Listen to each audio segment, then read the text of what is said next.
I've set up a Lego model here to show the motion of a couple different kinds of U-joints. We'll start here with the traditional yoke-style U-joint, also known as a cardan joint. And of course, what a U-joint does is allows you to turn a motion of a rotating shaft around the corner and still transmit torque. And when it's moving slow like this, it's pretty easy to see how it works. What's not obvious when you're moving slow like this, though, is the relative motion you get between the input shaft and the output shaft. So let's turn this motor on and look at this.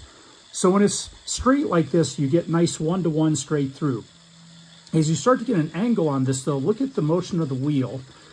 It starts to get kind of jerky, and that's because the motion transfer through that joint is very non-linear, meaning as that little wobble plate in the middle of that joint is rotating, the angles are changing, and it's not a one-to-one motion anymore.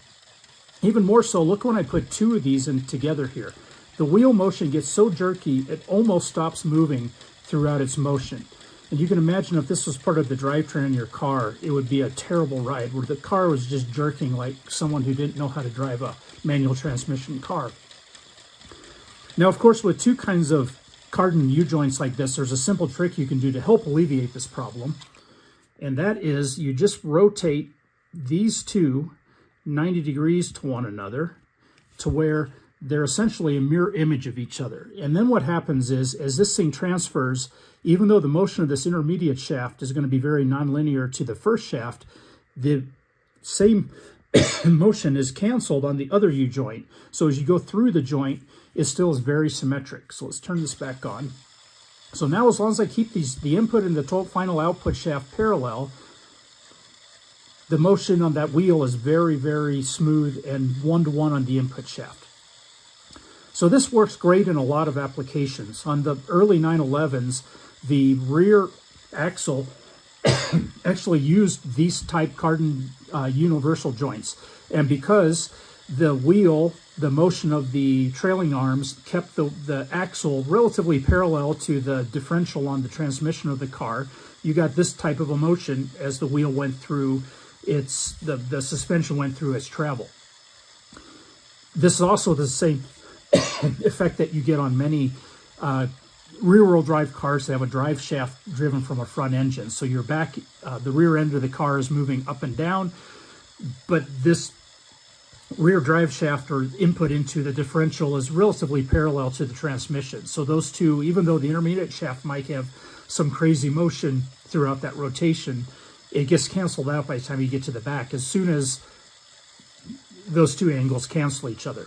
But notice, even though I fixed that, as soon as I turn just one of these, you get back to very jerky motion again. So if you're using this balanced cardan joint design, those two shafts, A, you have to have the two universal joints properly aligned, and B, those two shafts really need to be parallel to one another, at least close. If they're off by a little bit, you won't notice it, but if they're off by a lot, like this, you notice it a lot. And this is why traditional cardan universal joints do not work very well for front-wheel drive cars. On a front-wheel drive car, you have two effects going on. One is you have suspension travel, the wheels moving up and down like this. And in that case, the universal joints, the cardan joints, work relatively well because you can keep your drive axle from your transmission to your wheel axle relatively parallel. But of course, on a front-wheel drive car, in addition to that, you have to turn the wheel.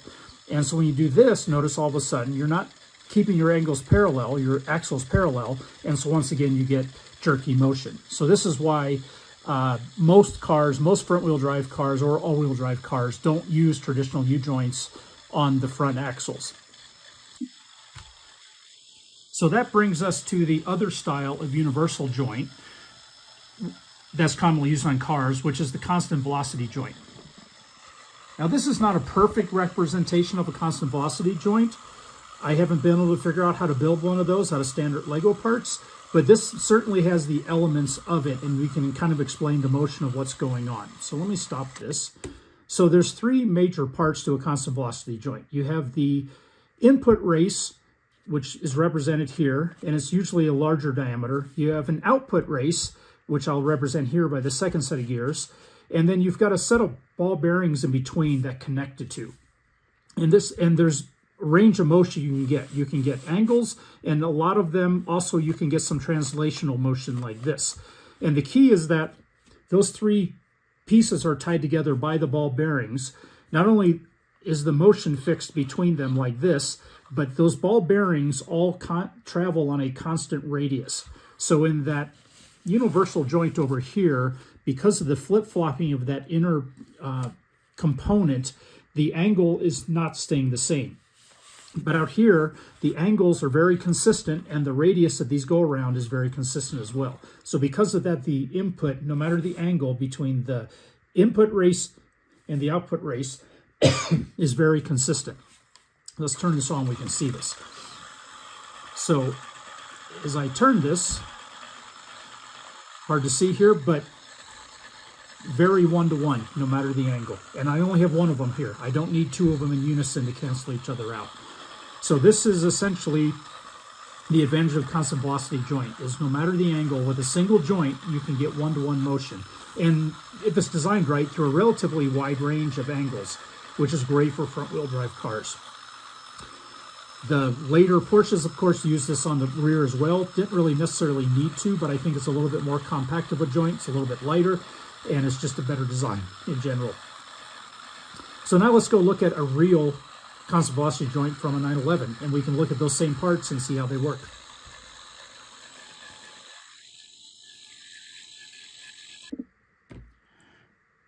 So here we have an actual constant velocity, or CV joint, from one of the rear drive shafts on my 911. This is the assembled one here, and then here are the parts. So you can kind of see there's motion here. We'll talk more about that here in a minute, but we'll start by just talking about the actual parts. So we talked earlier in the Lego video about the inner or outer race that the power goes in. There's some ball bearings in the middle that transfer then to the inner race that is then connected to the drive shaft, which takes the power to the wheels. And you can see there can be some angular difference here between the two. So we look at these. Each of these parts, this is the outer race, has grooves in it. These, I will say, are very worn out. You can kind of see there's wear marks in there, so these are shot. And unfortunately, when you get to that point, I don't think there's anything you can do about it. On the inner, you've got similar features like this, and then between the two, these ball bearings drop between, and they're what actually transfers the motion. I'll talk about the angle slots there in a minute, because that's kind of interesting as well. And then you've got a cage here that just really keeps the balls centered and keeps them from falling out. It doesn't really do anything to transmit actual force. It's really just to keep the joint assembled. So that gets stuck in between those two just to keep the ball bearings in place. So the way this works is you can see as this thing rotates, those balls move up and down inside each of the races on the longitudinal slots on the inner race and the outer race, but essentially the radius to the shaft is always staying the same. And so then as this thing rotates, you get a very one-to-one motion like we showed upstairs. And it works in very much a similar ways to that one with just different parts. So this one's kind of interesting. This is what's also called, this style of this, there's a couple different style of CV joints. This is called a plunging joint, because not only does it have that angular rotation like this, it actually also has in and out motion. And this is really important because as drive shafts change their motion, they tend to want to get different in length because of the triangulation of that. And so this doesn't have a lot of motion. It probably has, I don't know, ½ inch probably in this one. And then there's one on the opposite end of the drive shaft that has probably another ½ inch. So I think it's about 1 inch total of drive shaft change that this joint is capable of, which is really important for as the wheels move up and down, because the angle change, this thing does want to stretch or contract. This particular joint, a lot of people refer to this as what's called a lowbrow joint. You can see the name right here. This was a German brand that made these originally for Porsche and Volkswagen and a bunch of other companies. I don't think they invented this. They might have. I don't actually know the full history here. So if you hear of a lowbrow joint, this is what it is. There's another style of CV joint, which I don't actually have one of at the moment. I want to find one just to play with. That is more traditional on front-wheel drive cars that does not have the plunging motion. It's fixed in a length, but it actually allows greater range of motion. So if you're turning your front wheel, you want, I don't know, probably plus minus 30 or 40 degrees. This one only really moves about 20 degrees, which is not enough for a wheel turn. And so the way they're different, let's go back to the original parts here. And I think it's kind of interesting. So if you look at this one, these slots in here are actually cut at an angle. And same on the inner race right here. Same angle. I don't know what angle that is. 15 or 20 degrees. And what that does is, as these two pieces are rotating relative to one another, if those were straight slots, the distance between the inner and outer race, because it's like a hypotenuse of the angle, there would be a gap for the ball. But because of that angle, as this thing rotates, that distance, basically one ball's moving closer to the radius, I guess, and one's moving further away, so the actual distance cancels and they remain the same. And so you can get a range of motion with straight cuts. The other style, which I don't know if it has a name, I'm sure it does, has an arced slot cut into each one, kind of like a spherical or a toroidal, I guess would be actually the name of the shape, such that as this rotates, the balls are actually moving over an arc. So they're moving like this as opposed to just straight. But what that allows you to do is get more range of motion. The beauty of this design, though, is because those are straight arcs, that allows you to do this plunging motion. So as you plunge, all of those are moving kind of in opposition to each other. And so that motion, you get the same motion, essentially, whether you're angling it or you're moving it linearly. So it's all just really about what do you want the joint to do. The other cool thing I think about this joint is because these are straight, and let me grab a ruler here to show that. So if you actually put this ruler in here, I don't know if you can see this, that is, you know, it's hard to see with all the other angles going on here, but that is absolutely a straight cut. And so making one of these, like I could make this myself if I had enough patience on my home mill. Like this is just set this up in an angle vise and run a ball nose end mill through there. Very, very simple to make. Same on this race. This one's a little bit more complex since it's an internal cut. You'd have to probably do that on a shaper or maybe with an angled bit or something like that. But either way, it's a straight shot, so it'd be quite easy to make. The other style, because they're on a radius, it's a much more complicated machining operation to make it. I actually don't know how they made those 50 or more years ago. Probably some sort of a mill with an attachment that would go through complex motion. Certainly didn't have CNC mills back in the day that these were first built.